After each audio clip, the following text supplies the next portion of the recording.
দ্বিতীয়বাৰৰ কাৰণে শ্ৰী শ্ৰী জগন্নাথ ৰথযাত্ৰা ইতিমধ্যে গোলাঘাটত আয়োজন কৰা হৈছে আৰু 7 জুলাই অৰ্থাৎ কাইলৈৰ পৰা আমাৰ শ্ৰী শ্ৰী জগন্নাথ ৰথযাত্ৰাৰ যি কাৰ্যসূচী 9দিনীয়া কাৰ্যসূচী ইতিমধ্যে আৰম্ভ হ'ব আৰু এই 9দিনীয়া কাৰ্যসূচীৰ কাৰণে ইতিমধ্যে আমাৰ প্ৰস্তুতি সম্পূৰ্ণ ইতিমধ্যে প্ৰায় সমাপ্ত হৈছে বুলি ক'ব লাগিব 90%।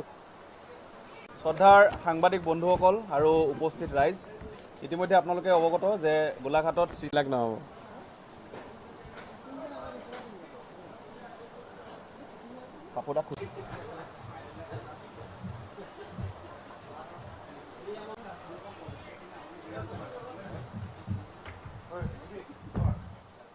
শ্ৰদ্ধাৰ সাংবাদিক বন্ধুসকল আৰু উপস্থিত ৰাইজ, ইতিমধ্যে আপোনালোকে অৱগত যে গোলাঘাটত শ্ৰী শ্ৰী জগন্নাথ ৰথযাত্ৰা আয়োজন কৰিবলৈ লোৱা হৈছে। দ্বিতীয় বাৰ্ষিক জগন্নাথ ৰথযাত্ৰা সন্দৰ্ভত আমি এই সংবাদমেলৰ আহ্বান কৰিছোঁ। সমিতিৰ সন্মানীয় সভাপতি সমীৰণ দিগন্ত বৰা ডাঙৰীয়াক সংবাদমেল সম্বোধন কৰিবলৈ অনুৰোধ জনাইছোঁ। হৰে কৃষ্ণ।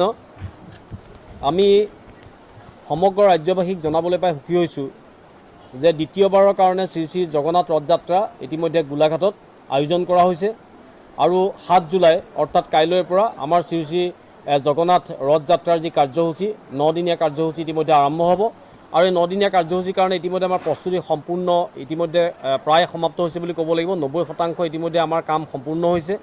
নিশালৈ আমাৰ সকলো কাম সম্পূৰ্ণ হৈ যাব আৰু এই ক্ষেত্ৰত ইতিমধ্যে আমি সমগ্ৰ গোলাঘাট জিলাখনৰ প্ৰায় 25-30 হাজাৰ ভক্তই কাইলৈ আমাৰ ৰথযাত্ৰাৰ প্ৰথম যি কাৰ্যসূচী সেই কাৰ্যসূচীত অংশগ্ৰহণ কৰিব।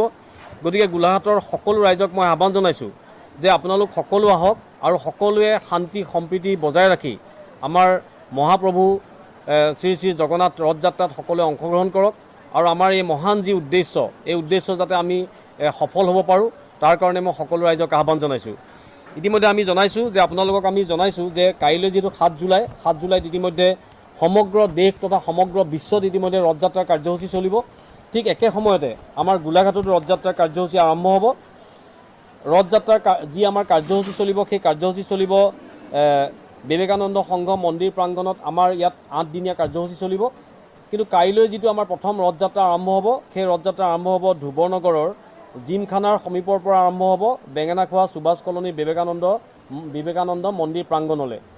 আৰু ঠিক একেদৰে আমাৰ ইয়াত যেতিয়া 8 দিন পূজা অৰ্চনা চলিব জগন্নাথৰ পূজা অৰ্চনা শেষ হোৱাৰ পিছত পুনৰ আমাৰ উভতনি যাত্ৰা আৰম্ভ হ'ব আৰু উভতনি যাত্ৰাও ঠিক আমাৰ বিবেকানন্দ বেঙেনাখোৱা সুভাষ কলনী বিবেকানন্দ সংঘ মন্দিৰৰ পৰা পুনৰ গোলাঘাট নগৰৰ মাজেৰে ধ্ৰুৱনগৰত আকৌ আমাৰ সামৰণি পৰিব। গতিকে কালিলৈ অনুষ্ঠিত হ'ব লগা আমাৰ ৰথযাত্ৰা কাৰ্যসূচীত আমি দিনৰ 2 বজাত বিয়লি 2 বজাত আমি ৰথযাত্ৰাৰ কাৰ্যসূচী আৰম্ভ কৰিম। যি আমাৰ ধ্ৰুৱনগৰৰ জিমখানা আছে জিমখানাৰ সমীপৰ পৰা ইতিমধ্যে আমাৰ এই কাৰ্যসূচী আৰম্ভ হ'ব। গতিকে সকলো ভকতক বৈষ্ণৱক আমি সেই স্থানলৈ আমি নিমন্ত্ৰণ জনাইছোঁ। আমি পুৱা আমাৰ যি নিৰ্ধাৰিত কাৰ্যসূচী আছে সেই কাৰ্যসূচীসমূহ আমি সম্পন্ন কৰিব লাগিব আৰু সম্পন্ন কৰাৰ পিছত আমি ৰথযাত্ৰা কাৰ্যসূচী আৰম্ভ কৰিম। 8 বজাৰ পৰা আমাৰ কাৰ্যসূচী আৰম্ভ হ'ব। পতাকা উত্তোলন হ'ব, ধৰ্মধ্বজা উত্তোলন হ'ব আৰু তাৰপিছত 10:30 বজাত হৰিনাম সংকীৰ্তন হ'ব, তাৰপিছত ভোগ আৰতি হ'ব আৰু তাৰপিছত ৰজাৰ দ্বাৰা শ্ৰী শ্ৰী জগন্নাথ ৰথযাত্ৰাৰ শুভ উদ্বোধন হ'ব। আৰু ইতিমধ্যে সেই ৰথযাত্ৰা শুভ উদ্বোধন কৰিব অপূৰ্ব বল্লভ গোস্বামী গোলাঘাটৰ এগৰাকী জ্যেষ্ঠ সাংবাদিক আৰু আমাৰ সেই ৰথযাত্ৰাৰ ফ্লেগ অফ কৰিব অসম চৰকাৰৰ এগৰাকী কেবিনেট মন্ত্ৰী তথা গোলাঘাট বিধানসভা সমষ্টিৰ বিধায়িকা অজন্তা নেওগে, তেখেত আমাৰ লগত উপস্থিত থাকিব। অসম চৰকাৰৰ আন এগৰাকী কেবিনেট মন্ত্ৰী তথা বোকাখাট বিধানসভা সমষ্টিৰ বিধায়ক অতুল বৰা আমাৰ লগত উপস্থিত থাকিব। সৰুপথাৰ বিধানসভা সমষ্টিৰ বিধায়ক বিশ্বজিৎ ফুকন উপস্থিত থাকিব। খুমটাই বিধানসভা সমষ্টিৰ বিধায়ক মৃণাল শইকীয়া আমাৰ কাৰ্যসূচীত উপস্থিত থাকিব। গতিকে আমাৰ কালিলৈ অনুষ্ঠিত হ'ব লগা এই জগন্নাথ ৰথযাত্ৰাৰ কাৰ্যসূচীত ইতিমধ্যে গোলাঘাট জিলা প্ৰশাসন, আৰক্ষী প্ৰশাসন আৰু ঠিক তেনেদৰে যিমানবিলাক স্বেচ্ছাসেৱী সংগঠন আছে সকলোবিলাকে দল সংগঠন পৰা আৰম্ভ কৰি সকলোৱে ইতিমধ্যে আমাক সহযোগিতা আগবঢ়াইছে। গতিকে আমি সকলোলৈকে ধন্যবাদ জ্ঞাপন কৰিছোঁ আৰু সকলো দল সংগঠনৰ যিসকল বিষয়ববীয়া আছে আমাৰ স্বেচ্ছাসেৱকসকল আছে আমি সকলোকে আমাৰ কালিলৈ অনুষ্ঠিত হ'ব লগা ৰথযাত্ৰা 7 দিন হ'বলগীয়া ইয়াত পূজা অৰ্চনা আৰু সমান্তৰালভাৱে 15 জুলাইত অনুষ্ঠিত হ'ব লগা যি ৰথৰ উভতনি যাত্ৰা এই কাৰ্যসূচী 9দিনীয়া কাৰ্যসূচীত সকলো স্বেচ্ছাসেৱকৰ পৰা ধৰি সকলো বিষয়ববীয়াই আমাক সুন্দৰকৈ সহযোগিতা আগবঢ়াবৰ কাৰণে আমি অনুৰোধ জনাইছোঁ। কোনো যাতে বিশৃংখল নহয় তাৰ প্ৰতি সকলোৱে আমাৰ দৃষ্টি ৰাখিব আৰু এনেদৰে আমাৰ এই 9 দিনীয়া কাৰ্যসূচী আমাৰ আৰম্ভ হৈ শেষ হ'ব। গতিকে সকলোকে মই পুনৰ শুভেচ্ছা জনাইছোঁ আৰু ঠিক আমাৰ যিটো 15 তাৰিখৰ যিটো আমাৰ 15 জুলাই যিটো কাৰ্যসূচী সেইটো ইতিমধ্যে মই কৈছোঁৱেই।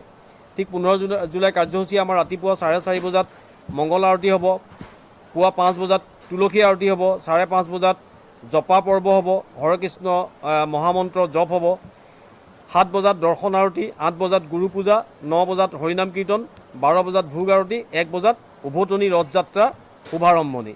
আমাৰ এই স্থানৰ পৰাই উভতনি ৰথযাত্ৰা আৰম্ভ হ'ব 15 জুলাইত। আকৌ ঠিক আমি একেটা ৰাস্তাৰে গৈ ধ্ৰুৱনগৰত শেষ কৰিম। এইখিনিতে আমি আপোনালোকক এটা কথা জনাইছোঁ যে আমাৰ যিহেতু ধ্ৰুৱনগৰৰ পৰা আৰম্ভ হ'ব, ধ্ৰুৱনগৰৰ পৰা আৰম্ভ হৈ আমাৰ টোকানী চাৰ্কুল আহিব, টোকানী চাৰ্কুলৰ পৰা আহি আমাৰ আলুচয়া পইণ্ট পাব, আলুচয়া পইণ্টৰ পৰা আমাৰ বাটা পইণ্ট পাব, বাটা পইণ্টৰ পৰা পাব্লিক বাছ ষ্টেণ্ডৰ সন্মুখেৰে আহি বেজবৰুৱা পইণ্ট পাব, বেজবৰুৱা চাৰিআলিৰ পৰা আমাৰ ৰাইট ছাইডে ঘূৰি দণ্ডধৰ গাৰ্লছৰ সন্মুখেদি আমাৰ থানাৰ সন্মুখেদি থানা চাৰিআলি পাব, থানা চাৰিআলিৰ পৰা আমাৰ আকৌ লুকাবৰা কমপ্লেক্স পাব, তাৰ পৰা বেঙেনাখোৱা আহি আমাৰ যিটো ধুবি চাৰিআলি আছে, ধুবি চাৰিআলিৰ পৰা ৰথখন আমাৰ সুভাষ কলনী বিবেকানন্দ সংঘম মন্দিৰলৈ সোমাই আহিব। গতিকে এই দীঘলীয়া সময়কণ 2 বজাৰ পৰা আৰম্ভ হোৱা যি আমাৰ ৰথযাত্ৰা, এই ৰথযাত্ৰাত আমি সকলো লোকৰ অংশগ্ৰহণ বিচাৰিছোঁ আৰু সমান্তৰালভাৱে সকলোৱে নিজৰ অনুষ্ঠান ভগৱানৰ অনুষ্ঠান বুলি ভাবি আমাক সহযোগিতা আগবঢ়াব আৰু অনুষ্ঠানভাগ সফল ৰূপায়ণ হোৱাৰ ক্ষেত্ৰত সকলোৱে সম্পূৰ্ণ সহযোগিতা আগবঢ়াব। এই ক্ষেত্ৰত বিদ্যুৎ বিভাগক আমি ধন্যবাদ জনাইছোঁ। তেখেতসকলে ইতিমধ্যে সকলোখিনি দিশ চোৱা চিতা কৰিছে আৰু কালিলৈ ৰথযাত্ৰা আৰম্ভ হোৱাৰ পৰা শেষ হোৱালৈকে গোলাঘাট নগৰখনৰ বিদ্যুৎ কৰ্তন কৰা হ'ব। সেই কথাটো আমি আজি অৱগত কৰিছোঁ। যিহেতু ৰথযাত্ৰা আৰম্ভ হ'ব, গতিকে এই ক্ষেত্ৰত হয়তো কিবা অসুবিধা হ'ব পাৰে, গতিকে এই ক্ষেত্ৰত আমি বিদ্যুৎ বিভাগৰ লগত কথা পাতি ৰথ যাত্ৰাৰ সময়কণত বিদ্যুৎ কৰ্তন কৰা হ'ব, সেই কথা আমি জনাইছোঁ। আৰু গতিকে এনেদৰে আমাৰ কাৰ্যসূচী আৰম্ভ হ'ব। আমি সকলো লোককে শুভেচ্ছা জনাইছোঁ। সকলো আহক, আমাৰ শ্ৰী শ্ৰী জগন্নাথ ৰথযাত্ৰাৰ কাৰ্যসূচী সফল কৰি তোলক। ধন্যবাদ।